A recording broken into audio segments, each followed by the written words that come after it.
I'm Sarah Wheaton. I'm the Senior Health Policy Reporter at Politico, and I'm really glad you're joining us today. This is my first virtual event like this. It's my first time really working away from my home since lockdown started in Belgium in mid-March, but I'm coming to you live from the European quarter to talk about this important issue.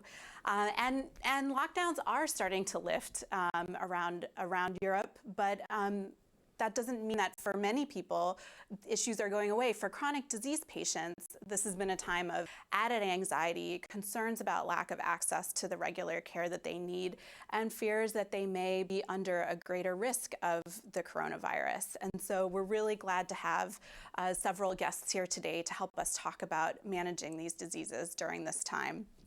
But first, I want to thank our partner Biogen for making this event possible. And I want to thank you.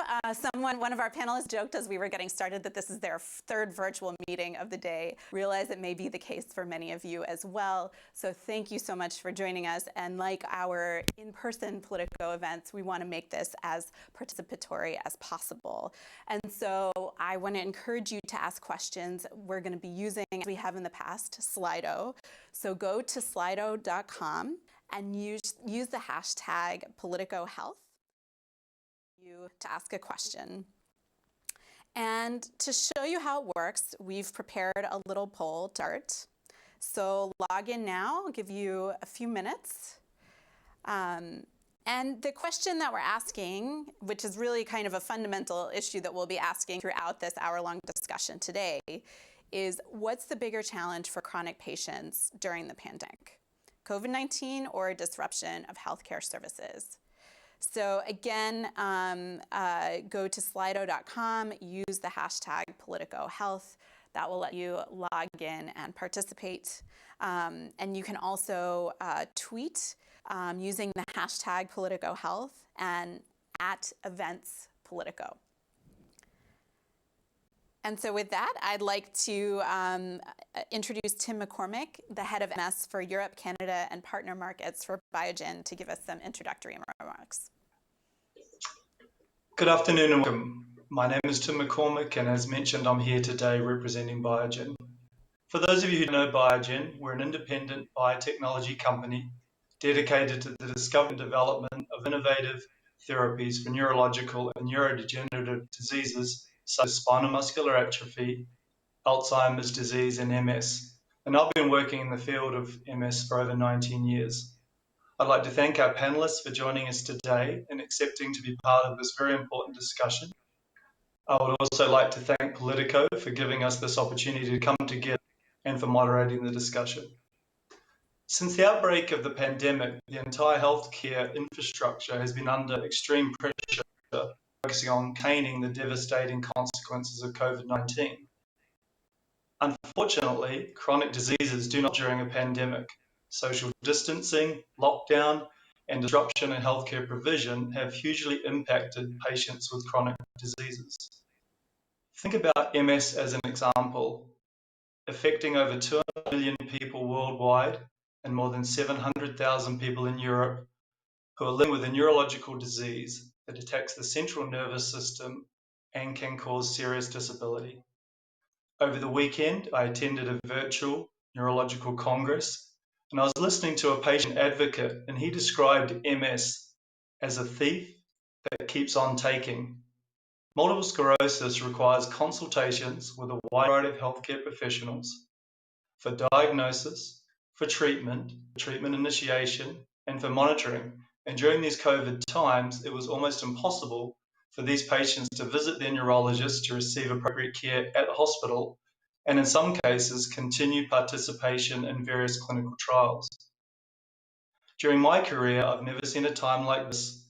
And at the beginning of March, when the COVID-19 outbreak started, everyone was looking for information. Biogen, like many companies, collaborated with the MS community to understand the challenges faced by doctors, their patients, and the patients' families. Via our dedicated digital apps, we provided essential information and guidance about MS and COVID-19, and it's become an important resource for both MS patients and healthcare professionals. At Biogen, we also ran several virtual expert panels which enabled us to share information amongst healthcare professionals. Many patients at that time were enrolled in clinical trials with Biogen, and there were concrete risks of studies being suspended. To avoid this, we put in place processes like remote monitoring and expanded telemedicine options. Where possible, we contracted nurses and other vendors to deliver study drug to patients' homes, and we needed to alter the way that the patients could have blood taken, which is often a key part of clinical trial analysis. So although the pandemic has not been defeated, I would like to share some lessons that we have learned to address the challenges of patients living with chronic diseases. The cooperation among European national authorities is essential. Export bans and stockpiling of drugs can be hugely disruptive during healthcare emergencies, and we need strong solidarity among European countries to get through this pandemic. Secondly, we need to understand the impact of the virus on people living with chronic conditions like MS. This information is crucial for patients and their clinicians to make decisions. All stakeholders need to work together to support standardized data collection, standardized protocols for trials, data analysis, and clearly a faster adaptation for publications. Although MS is not per se life-threatening, the progressive nature of this disease requires appropriate monitoring, sequencing of treatment choice, and availability of support services, which can all be impacted during the pandemic. We believe the role of home care, of home delivery, the use of telemedicine and other digital solutions has been crucial during this acute phase and will play an increasing role in patients' and healthcare professionals' lives. These learnings need to be integrated into legal and regulatory frameworks as standard practices rather than just exceptions during emergency situations. Finally, this crisis showed us we should not take pharmaceutical innovation for granted. Ensuring European leadership of pharmaceutical research, development, manufacturing, and continuity of supply chain requires maintaining the right ecosystem in Europe, with strong regulations and incentive frameworks supporting innovation. Thank you for joining, and I look forward to hearing the thoughts of our panelists. With that, I would like to hand back to Sarah. And thanks to those of you who have already participated in our poll on Slido. We have 37 responses so far and a pretty clear leader. Disruption to healthcare services is what 89% of you so far have said is the bigger challenge for chronic disease patients compared to the actual coronavirus disease. And so with that, I'm going to introduce our panelists and ask them to go ahead and give a little wave when I say their name so that so everybody knows who you are. So I'll start with Gavin Giovannoni, the Chair of Neurology at the Blizzard Institute, Barts, and the London School of Medicine and Dentistry at Queen Mary University of London.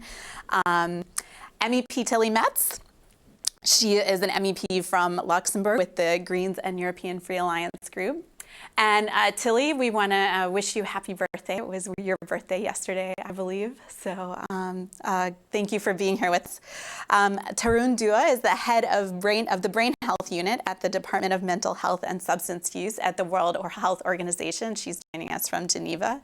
Thank you for being here. And Donna Walsh is the Executive Director of the European Federation of Neurological Associations.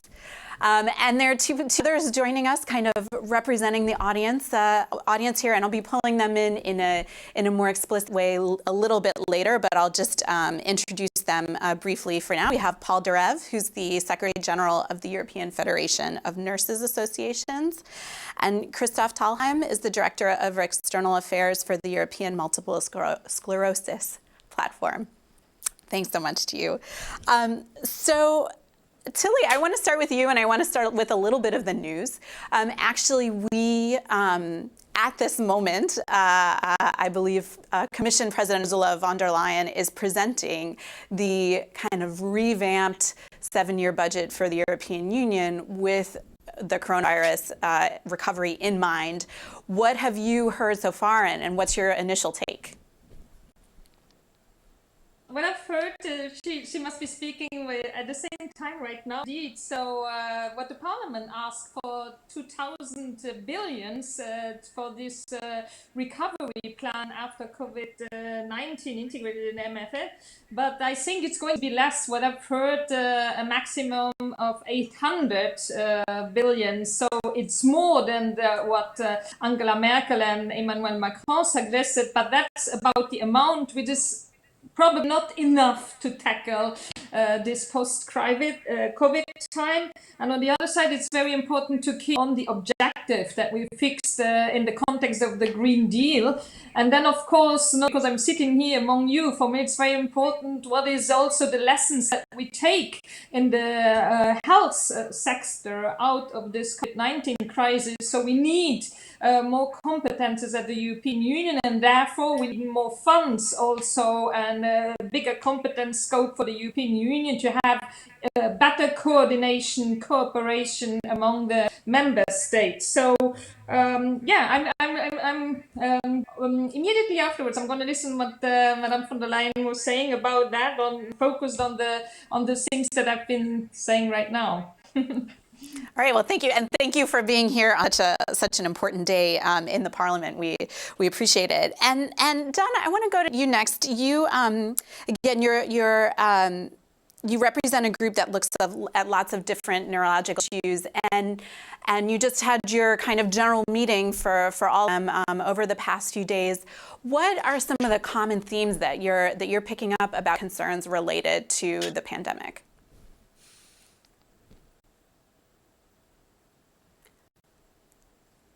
Donna, I think we're having a little bit of an audio. Just unmute. Can you hear me now, Sarah? Yes. Yeah, perfect. Thank you.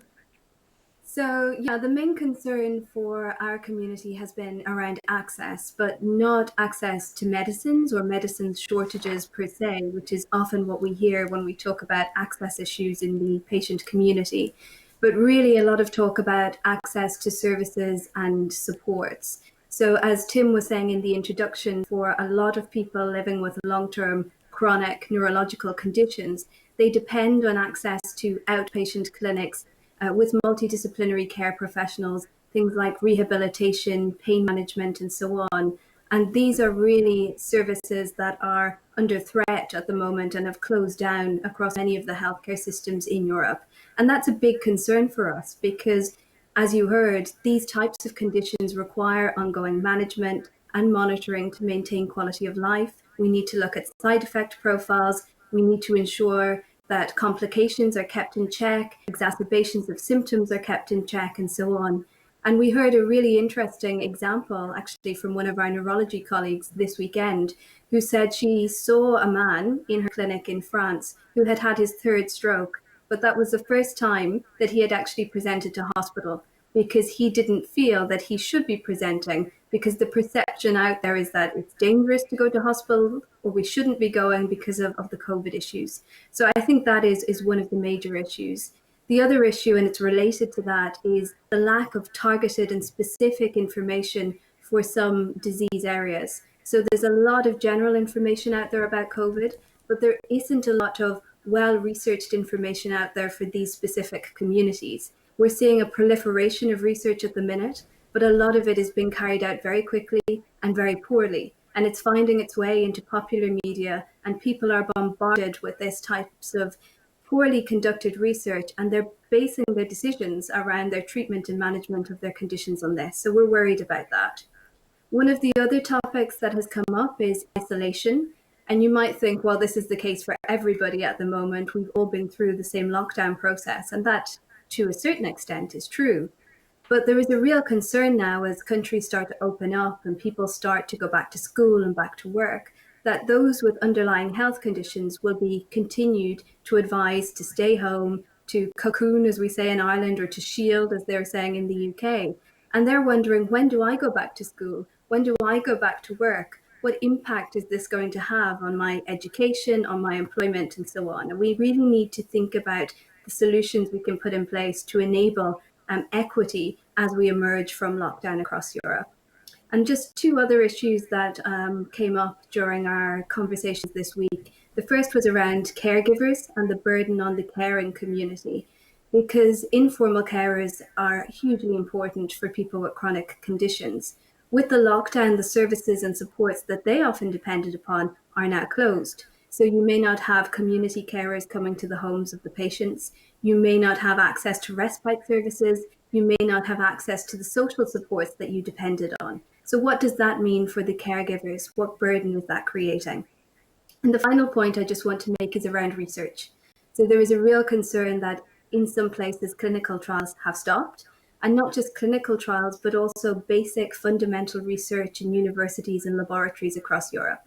And specifically in this neuroscience space, we really need for that type of research to continue because there are so much complexities around brain research. We don't have the optimal treatments we need for many diseases. We certainly don't have cures for these patients. And if that research closes down, and if it isn't reinvigorated after the pandemic, we're really just going to make this whole situation a lot worse. So I think that's the sort of main issues that have been coming from our patient community.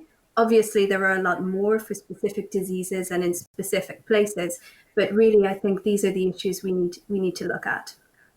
Thank you, Donna. And Tarun, from the global perspective that you have at the WHO, what are some of the trends that we're seeing as far as how people with chronic conditions are being affected by COVID-19? Thanks, Sarah. Can you hear me? We can, yes. Thank you. Thank you. I think, Sarah, you mentioned this in your introduction, the impact of COVID-19 on people with pre-existing chronic conditions, and then what are they seeing due to disruption of essential health services. And I think for us, both are equally important as we are looking at the information and the data that is coming through. And if you look at the severity as well as the death data that is coming, that large majority of people who are getting COVID-19, they have some kind of a pre-existing chronic condition and they have a high risk of dying. So people with stroke and dementia. So quoting the data from South Korea, nearly 3 out of 10 people who died, they had pre-existing dementia. So that's something that we need to remember about the enhanced vulnerability that we are seeing with people with pre-existing chronic conditions. It has been highlighted across many countries, but then as Donna was talking about, this has implications going on in the next phase. Okay, how are we going to take care of these people who have pre-existing condition? The thing that is extremely worrying is that due to disruption of essential health services that is happening, disruption of providing emergency care for chronic diseases, disruption that is for providing outpatient care, disruption that is there because of providing inpatient care in residential care homes. And so across the whole continuum, we are seeing disruption of these services, and sometimes it can be life-threatening. For example, if a person who's on anti-epileptic treatments and then suddenly there is the medicines are not available, that person can have withdrawal seizures and can die. So these are serious implications that we are talking about, and this is a big reality. The data we are seeing across from many countries. So, for example, the data that is coming through from Argentina, the number of admissions due to stroke have come down. So people are not going in, and even if people are going, the essential health services may not be available because of, for example, repurposing of the hospitals, repurposing of the staff. So what it requires is kind of a thinking through around those issues. And what we are seeing is that this is not a thinking that needs to happen for 1 month or 2 months going forward. This is kind of a concerted effort the government needs to take. And most importantly, to monitor the mortality and morbidity in terms of availability of treatment for chronic diseases. And this is an action that is need to be taken across all the countries in the world. Thank you. And Gavin, Tarun just cited some very kind of startling statistics about the proportion of people who are dying who are also suffering from dementia. But, you know, what's your sense of who actually is at risk? And are we getting a clear idea of which types of chronic conditions actually, you know, as far as causation, as opposed to simply correlation, are actually more at risk of serious complications from the coronavirus? So there's two aspects. There's the coronavirus causing COVID-19 and dying from severe COVID-19. So that's the direct infection. That's what's being counted at the moment. But I'm not sure if you're aware that when you actually look at this mortality, which our Office for National Statistics have done in the United Kingdom, when you look at the death rate that's occurring in the last month versus what happened last year, what you'd expect, the actual excess mortality is massive. So there are more people dying as a consequence of the healthcare changes than are dying from COVID-19. And these people are dying at home because they should be in hospital being treated for myocardial infarctions, secondary malignancies, they should be getting chemotherapy, strokes you've already mentioned. So we actually know that because the London Ambulance Service in London, the number of calls, what they call death in home, when they get called out to a home to pick up a dead body, has gone up 6 to 7 times compared to a similar period of time last year. So the consequences to the reconfiguration of the health service is enormous. And I suspect when the dust settles, we're going to realize that the COVID-19 pandemic had a bigger impact because of the change in the healthcare system than the actual number of people dying from the actual viral infection itself. So and I think the people that are vulnerable will be people who have underlying health problems. The elderly, people with pre-existing conditions are the people more susceptible to dying of these other health-related problems. So the impact is enormous. Mm-hmm. And Tilly, we just heard how important it is for governments to make a commitment as far as maintaining access to essential services. Is there anything that can be done at the European level? We have this ongoing debate about the role of Europe in health policy.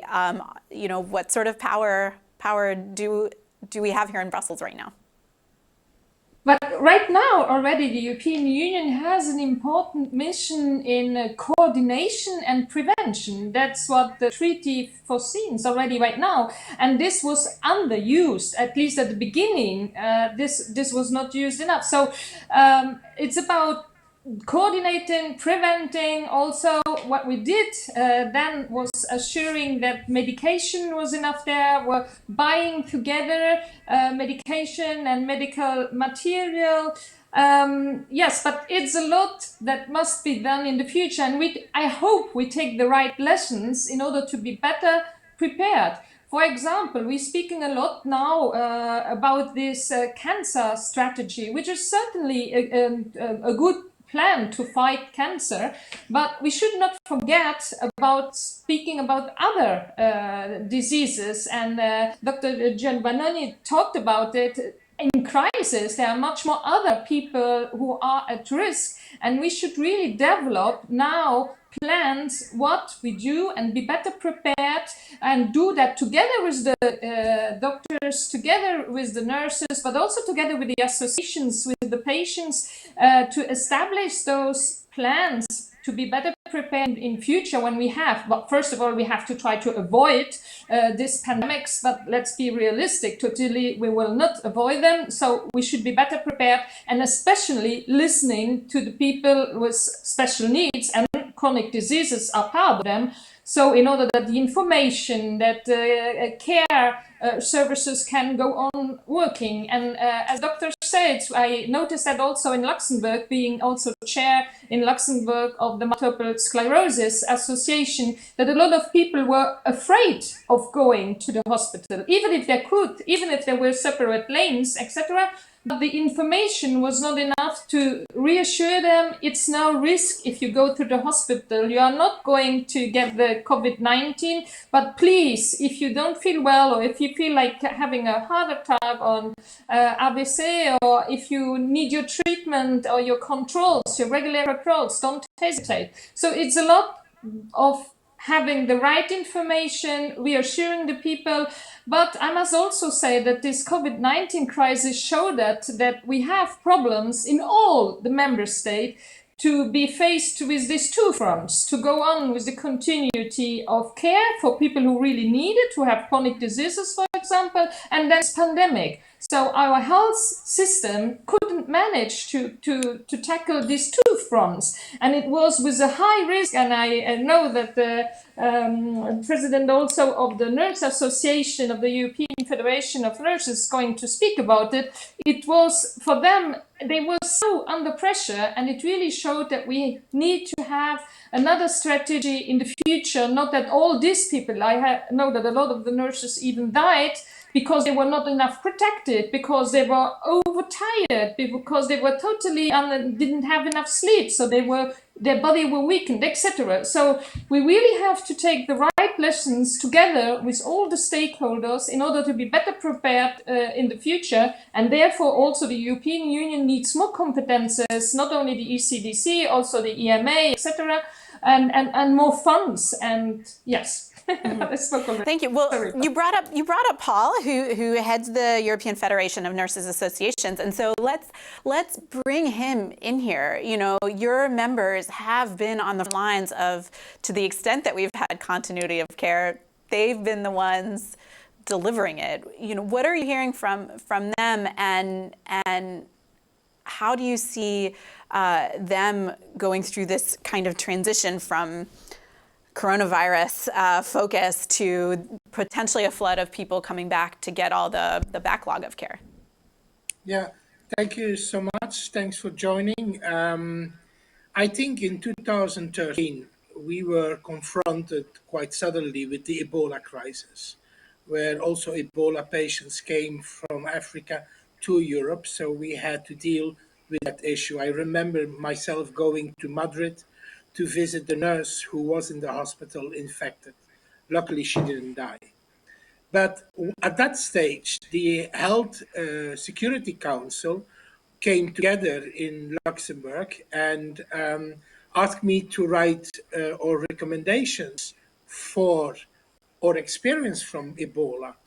And from those recommendations, which are very frontline, we consulted 8,000 nurses. The recommendations were very simple at that time.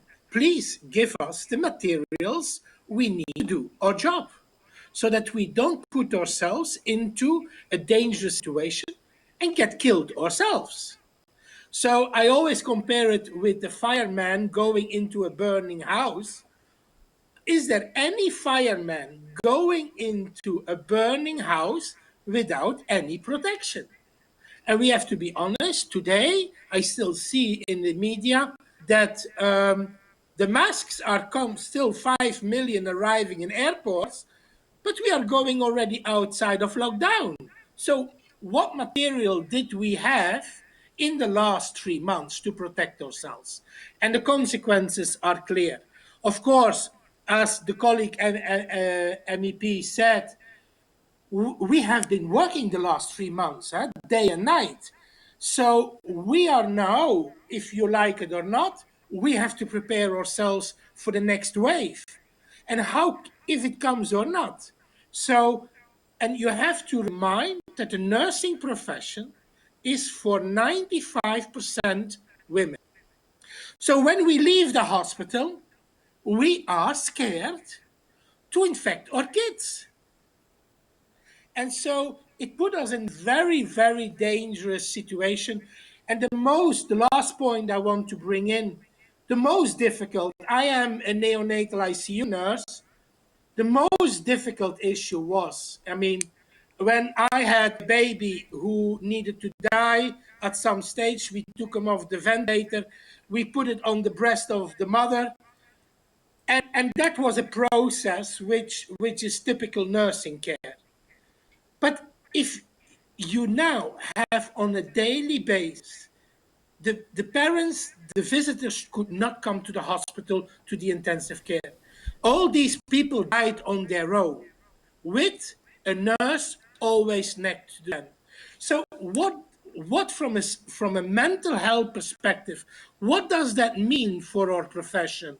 Having to stay next to every day in Belgium, to give Belgium numbers, every day there were 800 deaths at some stage.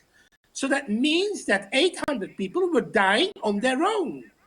And there is always a nurse with you because that's the nursing care process. But what does that mean mentally and the well-being for these women, for these nurses. So that's a little bit the lessons learned out of this first wave. And I hope that DG Santé and whatever DG does something with it, also in the European Parliament, and that it's not to blame and shame. Let's move on. Let's learn. Let's do something. Not by November. No, by September, October. We need to organize ourselves. Tarun, is this something that the WHO is working on? Is mental health for caregivers and nurses and medical professionals who've been dealing with this? Thanks, Sarah, and thanks, Paul, for raising this important issue about the protection of health workers, health workforce, and for all care workers. And I think sometimes when we talk about personal protective equipment, like for infection prevention and control, we forget that mental health is actually an integral part of any personal protection that is required. And this is one of the important component of the mental health and psychosocial support that we have from WHO. So when we look at our pillars about mental health and psychosocial support, one is about guidance to agencies, to the governments, the multi-sectoral response that is required as part of the emergency response. The second is about how do we get the basic psychosocial skills that are important for each of the first responders, and the basic psychosocial support that is required by all the first responders. I think these are second pillar. And third is the messaging that is for public due to stress response. So this is part of the clinical guidance that is coming out for WHO. This is one of the key messages that we are asking governments to implement in their coordinated plans, that all of the healthcare providers, all the care providers, there is an essential component of promoting the mental health, providing the basic psychosocial support. And this should be similar to having, for example, gloves and masks. It should not be something that should be a second tier, but at the same level as we think about their infection prevention and control mechanisms. I want to give you a chance to weigh in since Paul brought up the Parliament, and then I'll move on to Donna and Gavin on some issues. But Tilly, you know, is there a role for the Parliament in learning some of the lessons from this and previous pandemics as far as dealing with caregivers? Yes, you maybe heard now of the discussion that indeed COVID-19 is considered to be an occupational disease, and there are different categories. And now they suggested that COVID-19 should be in category 3 and not in category 4, which is the highest level. But we must be really conscious about the fact, if we don't protect our care professionals, then it's a failure for the whole health system, and it's a failure also to give really the health care the citizens of the European Union need. So it's something really that we have to be better prepared in the future in order also to give them not only psychosocial, which is very important, but I remember I saw pictures in France where they put trash bags in plastic to protect themselves. They didn't have any other material to protect themselves. So we should really be better. I read myself, I'm sorry. And what we also need is maybe in all bigger hospitals, we need an EU task force for pandemics, so that they are really prepared and trained and ready to be there if there is another new pandemic or that has to be managed. So we have now to be better prepared for that, and on several levels, and this is a lot about putting the right money on the right place. But we also need the hospitals need more money for that. The European Union need more money for that. I could also speak now about all research in medication. That is also something we have to do, a relocalization in Europe to product and to do research more in Europe, and especially also production of medicines more in Europe. But that was not the question, but it's something else the European Union should really tackle now, is also the relocalization of medicine and a better control of research and coordination in research. If we put public money in, there also should be a direction given by the European Union in order that we make medicines and medical treatment affordable and accessible throughout all the member states and throughout the people. Right, and I want to, sort of on the caregiver theme, but kind of turning it on its head. One thing that this pandemic seems to have really accelerated is the use of telemedicine and remote consultations. And this has been something that many people have been calling for a long time as a way to save costs and make life easier when it comes to managing chronic conditions. And so Gavin, should we mark this down as a silver lining of the lockdowns? Yes and no. I mean, the amount of adoption of innovation that's happened is unbelievable. It's, what happened in 3 or 4 weeks of the beginning of the pandemic would normally take 10 or 20 years to happen in terms of health service innovation. So we actually have really challenged the service model for chronic diseases. We moved so much stuff online, home infusions, home monitor, home pharmacovigilance, home phlebotomy. Actually, we're putting a lot of responsibility on people with the disease and their carers, self-monitoring, self-management, forming social groups so that they can help self-counsel each other. We put all these things in place in our institution for our MS patients, for example. And so I don't think we're going to step back from this, but what I would argue is we need to go and collect the evidence base.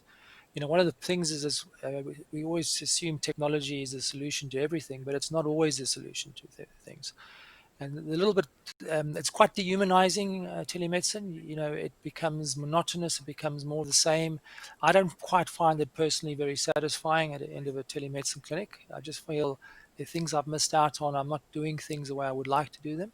And so I would urge, before we just make this the new normal, because it's efficient, cost saving, we should probably collect the evidence to support that we should be replacing our existing care models with these new models. I'm not saying we can't do that, but I hope going forward there will be a hybrid system. We're not going to just have a new normal. In healthcare systems that are pressurized for funding, I assume they're going to want to keep the status quo post-COVID-19. But I would just urge us to step back and think carefully about adopting these new service models without going back and reassessing evidence. Mm-hmm. Donna, what are you seeing as far as telemedicine? Or are we actually using approaches that as Gavin said, have evidence to back them up? Just kind of diving in. I think again there's a little bit of both here, and certainly from the patient perspective, I think the preference is for that hybrid system that Gavin mentioned. So if you're looking at chronic long-term conditions, a lot of these diseases can actually be managed outside of the hospital setting and away from specialist care if we have the right models set up in the community in terms of multidisciplinary care teams, maybe staffed by specialist nurses and so on, that patients can go and visit much closer to home. And that, of course, can be supplemented by digital health technologies and other interventions to make sure it is as effective as possible.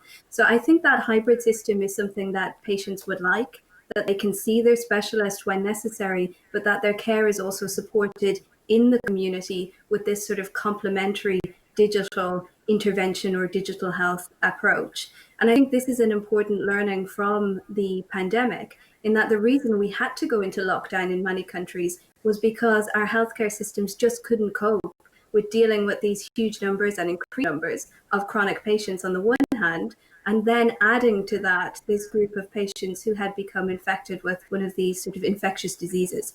So I think we need to think about how we can start now moving our healthcare systems to finding that balance between being able to treat chronic disease patients in a more innovative way, whilst at the same time making the capacity and having that spare capacity to deal with these emergencies as they arise.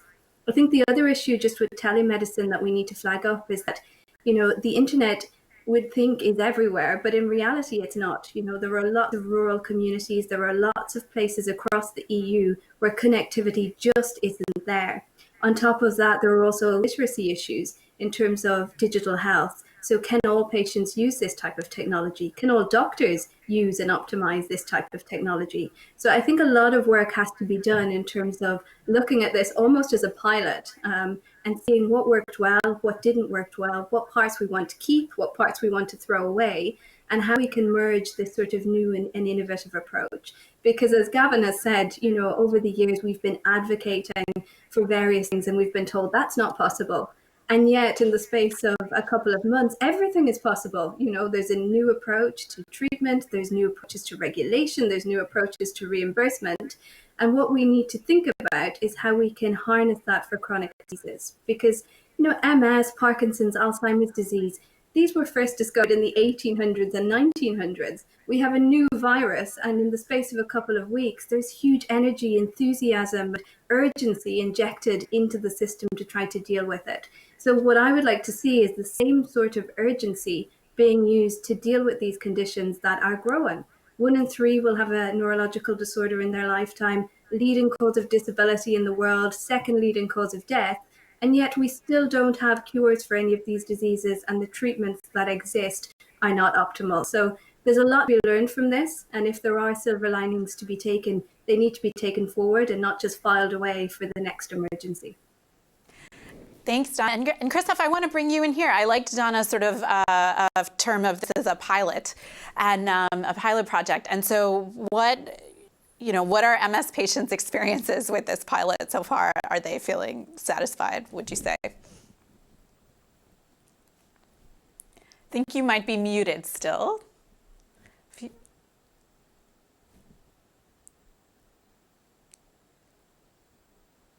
Okay, I was muted. Sorry. Can you hear me? Yes. Fine. When the crisis popped up, we were quite quick in the European MS platform in asking our 41 member organizations in Europe, what is the impact? What do you see? What do you expect to happen? And how can we help from the European level down to the national and even regional and local level?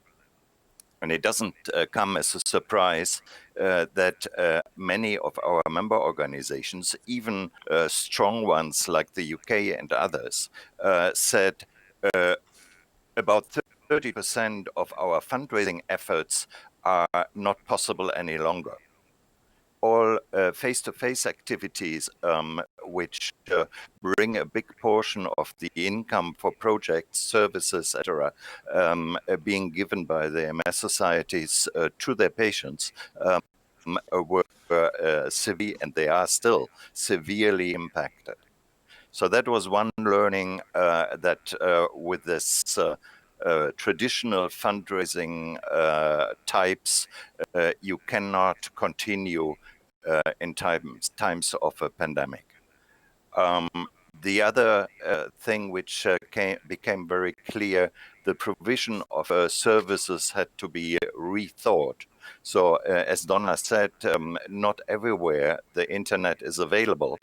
Not everywhere people have access to laptops or computers. And if they have, then quite often they are booked by the kids and homeschooling. So then the patients are to have to step back and say and wait until that is done, and it delays. So what became also clear is the demand from our member organizations do something on European level, which helps us here on national level. One of the things which was done then is a call for help, financial help, by setting up an emergency fund being fed by pharma industry. Not on European level, but on global level, with the help of EMSP on the European level. So this, once it is filled and available, hopefully very soon, will be able to accept requests from the patient organizations on specific COVID-impacted problems. that I see as a positive emergency reaction. Of course, nothing which goes on forever. It's a one-time help, hopefully.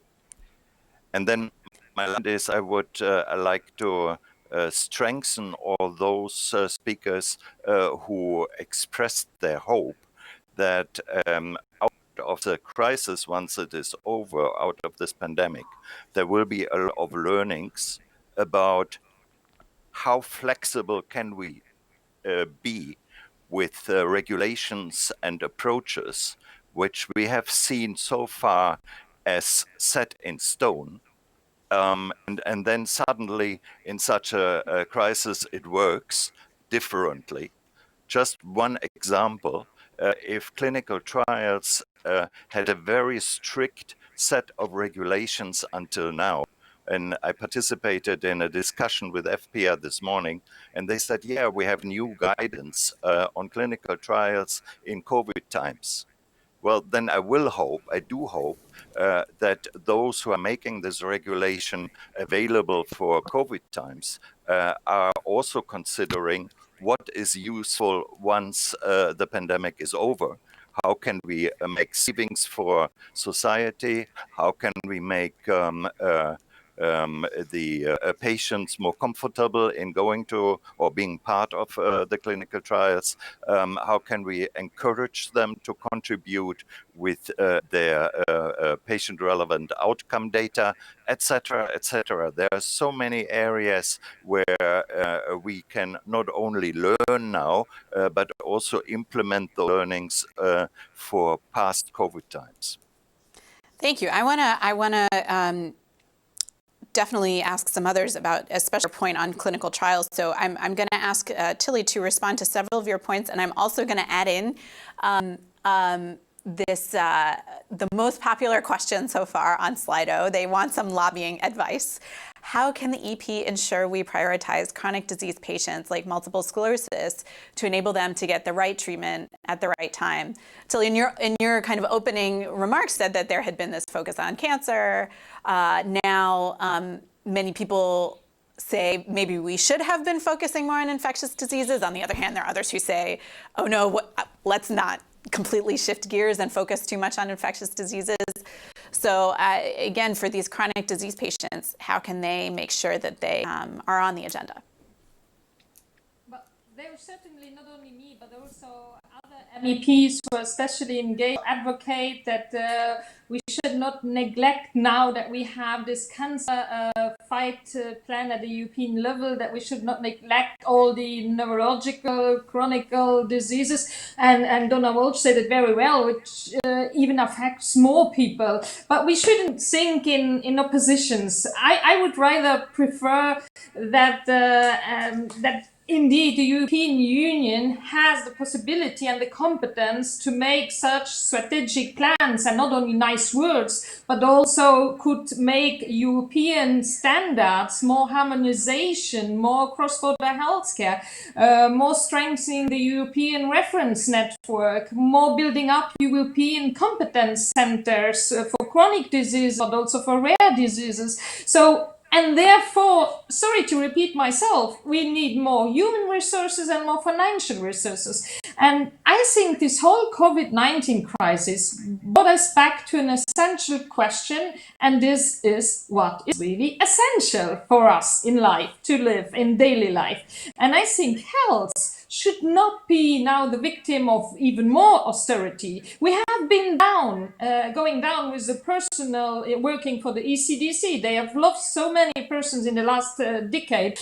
We have been imposing to the hospitals a strong austerity politics, etc. But now we have to really rethink, was that worth it? Now considering that this COVID-19 crisis showed us how vulnerable our health systems are. So really, we should think also not only to have a strong economic European Union, but also a strong health union and social union, because that is what really is important in time of crisis, and also giving more recognition to all professionals, protect them better because they are, as they say so often now, systemic relevance. So for our society to go on before it collapses. If people are ill, if they don't get the right health protection and health treatment, then the whole economy sooner or later collapse also down. So everything is linked.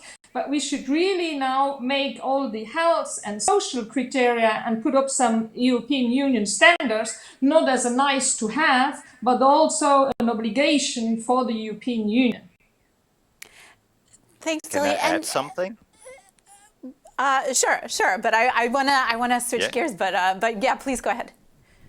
Just a question to and a reconfirmation to what you said, Tilly. If there are some rules being set on European level, and the idea is to harmonize the approach throughout Europe for certain things, for example, in the guidance of clinical trials, then it should not happen, what is happening right now, that national guidance is contradicting European guidance. That should be avoided by all means. And I don't know where the power can come from to make that national guidance and adjusting to the European guidance, but that is what confuses the users, the patients, and the healthcare professionals tremendously. Mm-hmm. I totally agree. And also we should now compare how the different member states reacted to this COVID crisis. Also compare which country did maybe better and what are the reasons, and then establish really European guidelines and procedures, and also make the cooperation and collaboration more efficient. I know we, Luxembourg, small country, had also some patient coming from the Grand Est, from France, etc. But this experience, we should not only do that in COVID-19 time. So really also have to stress test the healthcare systems and then establish really European guidelines, and also allow to the patient to get more easily from one country to another and to have access to medication in the different countries, and not with very big price difference. So it's a lot that we have to tackle, and really therefore it was really an opportunity, even if it was a hard and a cruel one, but to change really our direction and to reconsider our health system at the European level, and also having more harmonization at the member state level. Thanks, Tilly. And thanks, Christoph. I like you, I'm really interested in this clinical trials question. Gavin, have you been seeing issues with changes to the way clinical trials are being conducted and inconsistencies emerging as a problem? Yes, I mean we had all our trials suspended, and so we now just got some national policy come through to say we can actually reopen some of the trials that are important. We can't go into the next pandemic, can't close down clinical trials like this. I just don't think we should allow that to happen. It puts patients at risk. It challenges everything. So we should definitely have an action plan and a standard operating procedure so we don't allow this to happen again.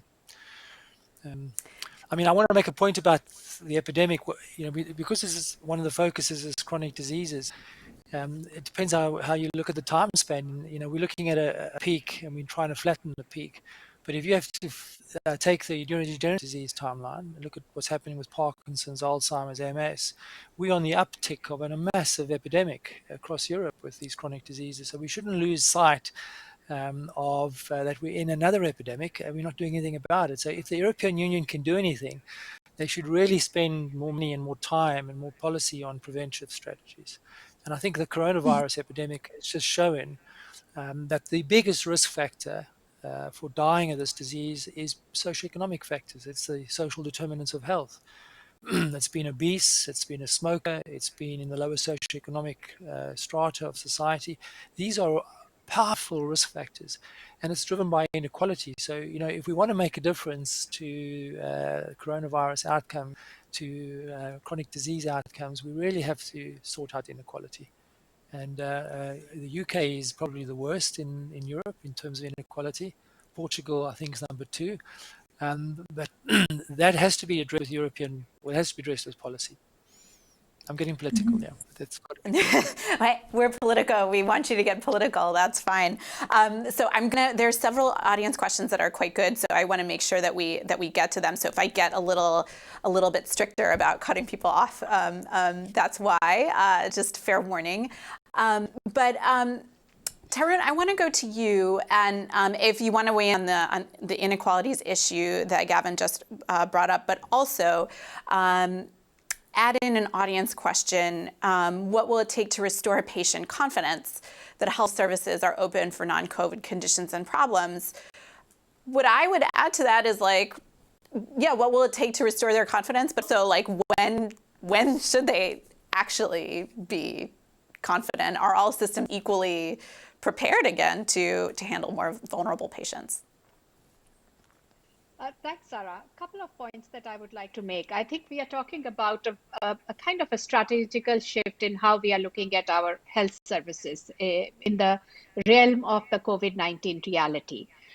Equality is one, fairness is definitely one, equity is a related principle, and the other part that should be remembering is the respect for dignity and human rights. I think all of these should be the basic criteria when we are talking about the organization and the allocation of resources. Now, in terms of, I would say that as thinking about when we should be opening up, and I think that's where I feel, from a perspective of essential health services, there are certain things that should have never been closed. We should be talking about adaptation of services. We know that there has been some delay that has been happened in terms of providing elective surgery, elective procedures. But what we have to have that this kind of a seamless transition that people don't suffer. I think Gavin made that point about the excess mortality, because ultimately it's not only the COVID-19 mortality, it's the ultimate mortality due to any health condition, plus the function deterioration or the suffering that might have happened that we have to prevent. And this requires a multi-pronged attack. We need to say have services, we need to have healthcare providers, and I think there has to be this happening as like two parallel tracks. We have to have one set of guidelines for COVID-19 and another set of guidelines for essential health services, and they need to move in tandem. Thank you. And I have a science question as another one that has been voted quite a bit on Slido. Disease-modifying therapies, like for MS, affect immune systems. Do we have enough evidence to know if they remain more beneficial or when it's better to stop? Gavin, can I kick that one to you?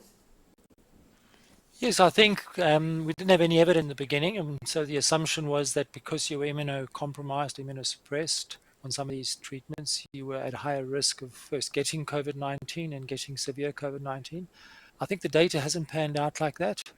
I think when we look at the data holistically across the rheumatology, dermatology, gastroenterology, MS, transplant, it looks like that people that are on mild to moderate immunosuppression are at no increased risk. If anything, they may doing better. So this is one of the things when you make recommendations and guidelines that are with good intentions, you often have negative impacts. So we changed all our treatment protocols on the assumption that people were going to do worse and haven't. The good thing is we can adapt these protocols to learn lessons. I think the big thing that's coming now is everybody's expecting a vaccine, and people now beginning to adjust their protocols to try and make their patients ready for a vaccine, because immunosuppressive therapies theoretically won't respond to vaccines, but we know that. And so my gut feeling is, yes, think about it, but let's try and make some scientific or evidence-based recommendations, because one of the things I'm really upset about is we've been pushing for 10 or 15 years to change the way we treat chronic conditions, to try and get in early with more effective therapies, trying to prevent damage from occurring, and push away from the more effective therapies to the safer first-line therapies, I think will do the disease area a disservice. So we're going to have to assess the impact of the rapid changing treatment guidelines to the outcome of our patients. And I think I just hope people just don't change their behavior because we've had a coronavirus pandemic. It's we were managing our patients with plenty of viruses around in the past. There wasn't a coronavirus, but they were doing okay. And most people have done very well. For example, who've had MS and have got coronavirus, they behaved in a similar way to the background population in terms of the infection. Thank you. And it reminds me of a point that Donna made early on, that there's been lots of information flying around. Patients are kind of left to just interpret it on their own. I can say as a health policy journalist, it's something that I've struggled with, how to report science that may actually have a lot of uncertainty behind it. Tarun, at the WHO, as the sort of norm-setting organization, the guideline-setting organization, but also with a big role in public health communication, are there lessons that are kind of already being learned, both about guidelines for professionals and sort of communication to regular people and the media? Thanks, Sarah. I think lots of lessons learned, and I'm not sure whether we have sufficient time to go through everything. You have heard the word infodemic that is coming through in terms of the information that is there, and I think it's about how do we get credible information, and how do we get the information for the target audience in the accessible format that it should be there. That's one of the important things that we are learning there. The second point about the guidelines, and I think that's the point, is that how these guidelines gets implemented at the country level, at the national, sub-regional, district. I think that's the most important thing. There is so much that about this virus we don't know, but there is so much that we already know, and there are lessons that we are learning. And how do we share that information? How do we have cross-fertilization of ideas? And how do we work together as one global community? I think that's the kind of the big thing that is emerging. And this pandemic has told us now more than ever that there has to be a solidarity, a global, a coherence has to be required across the response, because it's happening everywhere, and all of us have to work together. Thank you. And we're officially out of time. I'm going to ask one more question, but I know that Paul had told us that he may have to leave. So if he needs to, thank you both to Paul and Christoph for being our audience representatives in the panel. But I wanted to end on kind of a universal note. I think it's fair to say we're all struggling with mental health challenges during this exceptional period, and so I just wanted to ask both Tarun and Tilly, who's a psychologist, for kind of just their general tips for those of us trying to get through this period, whether it's isolation, fear, guilt. What's your advice for us? Shall I start? Please, Tilly, yeah. Yes, go ahead, Tilly. Yeah, go ahead. Okay, I think it's very important, and if it's people with chronic diseases who are especially at risk to be more isolated in this time. And I'm also a little bit afraid of the consequences of the progressive lockdown now, that we don't put stems or categorization or stereotypes on the people, because then they are even more afraid, and it was already told, I'm not able to go out, etc. So no discrimination if you have the label higher risk, and the doctors say that you are not necessarily a higher risk when you have multiple sclerosis, because especially this disease has 1,000 faces. So giving the reassurance of the people that there is no discrimination, and if they feel and they have fears or anxious, or if they don't know, I think we should definitely, without disease or with disease, stop to make a taboo when you don't feel well. You should say it, and you should say to the people around you, I don't feel well and I need some help. So stopping making taboos of mental health issues and fears, and especially in a pandemic crisis. If you are a professional, if you are concerned with diseases, we should talk about it and give the people, also keep the contact.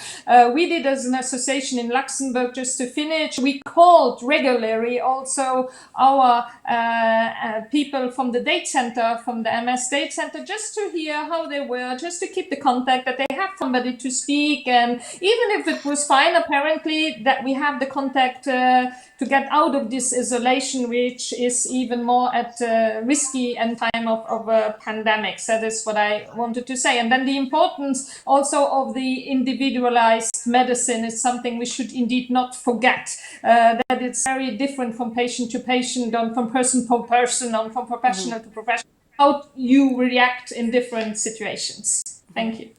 30 seconds to add, Tarun.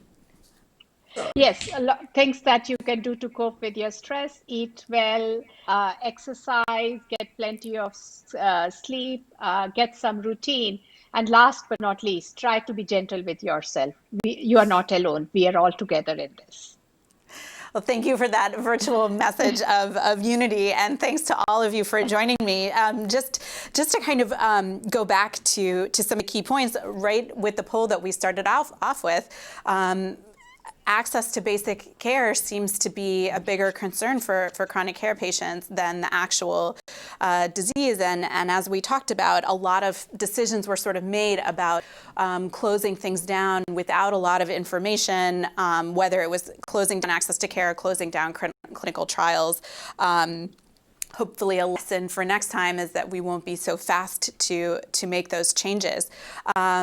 Digital health has kind of gotten a kickstart that maybe it needed, but at the same time we need more evidence about what actually works, and we need to start thinking about people's right to digital access. Not everybody has internet. Some people have kids who are in school when they need to be talking to their doctor, and so we can't just view that as a catch-all. And lastly, the infodemic. People, due to authentic uncertainty and lots of mixed messages floating around, it's leaving patients and to some degree professionals kind of trying to muddle through this. So we hope that we helped undo some uncertainty, or at least define questions to deal with going forward through this panel. So thank you so much to all of our speakers. Thanks to our audience online. I know everybody's getting a little bit of Zoom fatigue, as they've been calling it. And thanks to our partner, Biogen, for making this event possible. Have a great afternoon. Thank you. Bye-bye. Thanks, Sarah. Okay, Bye-bye. Thank you.